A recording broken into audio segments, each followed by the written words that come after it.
What is the prophetic future for Israel? Is Israel still a nation that God has plans for, or are they just a people of the past? This is a question that many people have asked me. And in this video, I want to share with you what the Bible says about the prophetic future of Israel. If you're new here, welcome to our channel where we believe that the Bible is true, that it's powerful, and that it's relevant today. Before we dive into this topic, I invite you to subscribe to our channel so that you will be reminded whenever we upload a new video.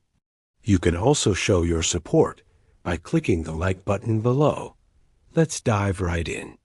The Bible says that no man can add a cubit to his stature or take a cubit from it. But there is a group of people who are trying to do exactly that. They are called the Rephaim, which means those who want to be like gods. In ancient times, they were giants. And today, there is an organization called the Roper Foundation, founded by multi-millionaire Dr. Charles Harper, who wants to clone these giants and bring them to life again. It sounds crazy, but the Bible warns us about such things happening in the last days. There are 3 prophecies related to the Rephaim that we need to look at. They are found in Deuteronomy 2, verses 20 to 21, 33, and 34. And in these verses, we read that the Rephaim lived in Bashan, a place known for its fertility and abundance. Now, Bashan was an area inhabited by the Israelites after they left Egypt, but before they entered the Promised Land. However, the Bible says that the Rephaim had been there long before the Israelites arrived. It was actually the Ammonite and the Moabite nations that controlled Bashan during that time. But the Bible tells us that the Rephaim were living among them. This is important because it shows that the Rephaim were not completely wiped out by the Israelites when they entered the Promised Land, as some people believe. But the most interesting thing about the passage is that it mentions 2 groups of Rephaim, the original ones who lived in Bashan, and another one that lived in the mountains of Israel. This is significant because it shows that the Rephaim were not only in Bashan, but also in other parts of the Promised Land. The Bible goes on to tell us that the Israelites fought against both groups of the Rephaim and defeated them. However, some members of both groups managed to escape and hide in caves. The Bible says that the Lord made the Rephaim very few in number, so much so that they almost disappeared. So what does this mean for us today? Why should we care about the Rephaim? As Christians, we should care about the Rephaim because the Bible teaches us that the events described in Deuteronomy 2 will happen again in the last days. But why would the Rephaim reappear in the last days? Why would they try to clone the giants and bring them back to life? What purpose would this serve? Well, the answer to that question can be found in the book of Ezekiel, chapter 38 and 39. In these chapters, the Bible describes a war that will take place in the mountains of Israel between the forces of the north and the mountains of Israel. The leader of these forces will be a man named Magog, the son of Ophel from the mountains of Sheba. But there is another force that will come against Israel, and it will be led by Magog, the son of Japheth. Now you may be wondering, who is Japheth and why is his son leading an army against Israel? Well, if you go back to Genesis chapter 10, you will find the answer. In Genesis 10, we read that Japheth was the son of Noah and the father of many nations. One of his sons was called Gomer, and Gomer had a son named Ashkenaz.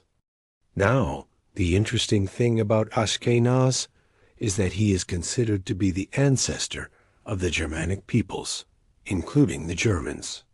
So when the Bible says that the Germans will send an army against Israel, it doesn't mean that it will be literal Germans who will attack Israel.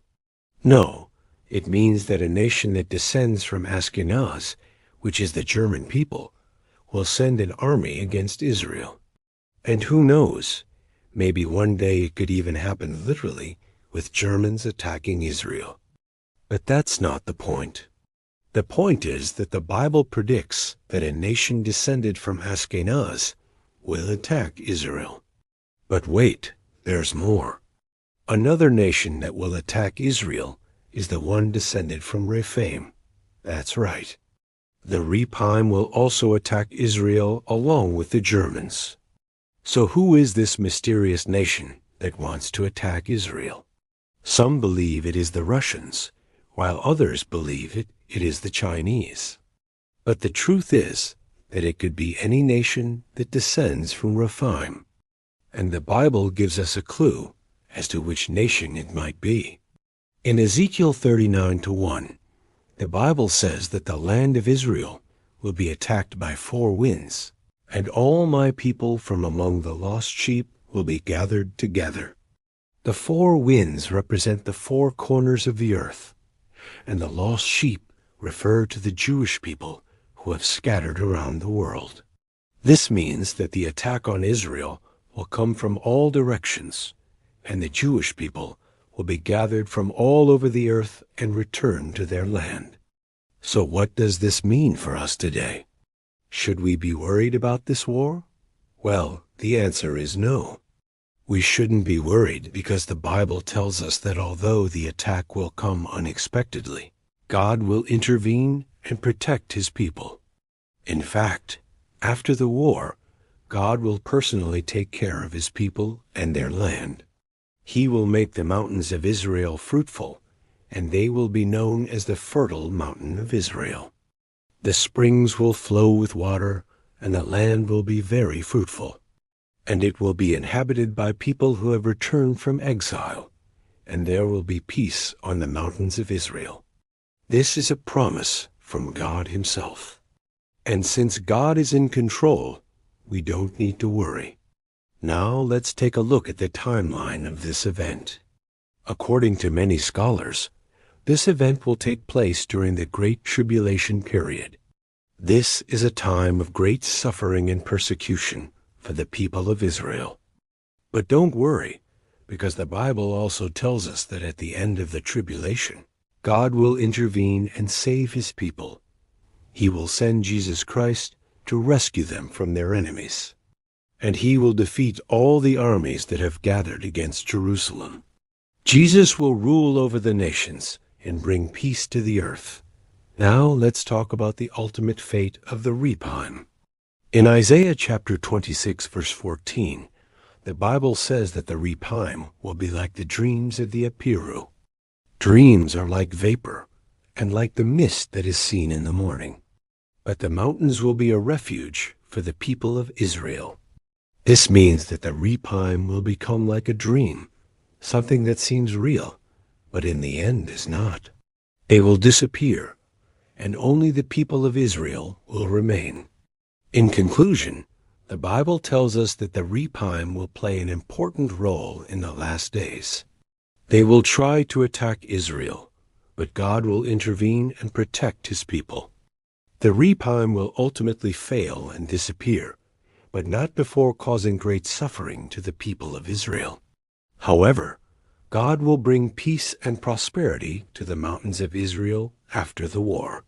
For us as Christians, this means that we must remember that God is in control and that he will protect his people no matter what happens. We should also remember that the Bible is true and that it contains prophecies about the future of Israel. It is our responsibility to study the Bible and pay attention to these prophecies so that we are prepared for what is to come. We hope that this video has been a blessing to you.